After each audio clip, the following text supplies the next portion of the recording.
Bird flu H5N2 వేరియంట్తో ఓ వ్యక్తి మరణించినట్లు ప్రకటించిన ప్రపంచ ఆరోగ్య సంస్థ గంటల్లోనే యూటర్న్ తీసుకుంది. చనిపోయిన ఆ వ్యక్తికి ఇతర ఆరోగ్య సమస్యలున్నాయని స్పష్టం చేసింది. పూర్తిస్థాయి వైద్య పరీక్షలు నిర్వహించి త్వరలో క్లారిటీ ఇస్తామని WHO తెలిపింది. మరోవైపు దేశంలో పలు రాష్ట్రాల్లో బర్డ్ ఫ్లూ కలకలం రేపింది.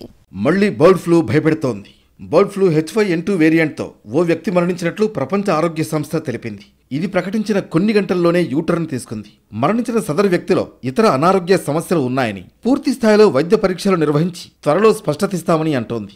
ఇటీవల H5N2 బర్డ్ ఫ్లూ వేరియంట్తో మెక్సికోకు చెందిన ఓ వ్యక్తి మరణించారని WHO స్పష్టం చేసింది. ఈ వైరస్ వల్ల ప్రపంచంలో నమోదైన తొలి మరణం ఇదే అని ప్రకటించింది.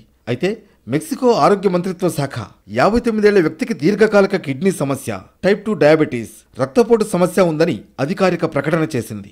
అనారోగ్యంతో ఆసుపత్రిలో చేరిన మెక్సికో వాసికి పరీక్షలు చేయగా H5N2 వేరియంట్ గుర్తించామని WHO ప్రతినిధి లిన్ మీర్ చెప్పారు. అతనితో పరిచయం ఉన్న 17 మందికి టెస్టులు చేయగా నెగిటివ్గా తేలింది. అతను చనిపోయింది బర్డ్ ఫ్లూతో కాదని స్పష్టం చేశారు. పూర్తి స్థాయిలో నిర్ధారించిన వెంటనే మరణంపై స్పష్టతిస్తామని WHO తెలిపింది. మరోవైపు దేశంలో బర్డ్ ఫ్లూ కలకలం రేపుతోంది. మహారాష్ట్ర, జార్ఖండ్, కేరళలోని పౌల్ట్రీల్లో బర్డ్ ఫ్లూ కేసులు నమోదయ్యాయి.